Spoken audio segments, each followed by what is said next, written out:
আল্লাহর কাছে নেককার সন্তান চাইবেন। সন্তান দেওয়ার মালিক কে? আল্লাহর কাছে দোয়া করবেন, রব্বিলা তাযারনি ফারদা ওয়া আনতা খায়রুল ওয়ারিসিন। এটা নবীদের দোয়া, পারেন না দোয়াটা? সবাই পড়েন আমার সাথে, রব্বিলা তাযারনি ফারদা ওয়া আনতা খায়রুল ওয়ারিসিন। এর মানে হলো, আল্লাহ আপনি আমারে নিঃসন্তান বানিয়ে এই দুনিয়ায় রাখবেন না, আপনি তো উত্তম উত্তরাধিকার তৈরিকারী, আপনি উত্তম সন্তান দানকারী। আল্লাহর কাছে নেককার সন্তান চাইবেন। সন্তান দেওয়ার মালিক কে? আল্লাহর কাছে দোয়া করবেন, রব্বিলা তাযারনি ফারদা ওয়া আনতা খায়রুল ওয়ারিসিন। এটা নবীদের দোয়া, পারেন না দোয়াটা?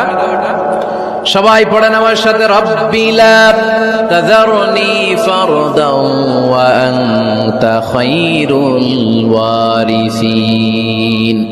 এর মানে হলো, আল্লাহ আপনি আমারে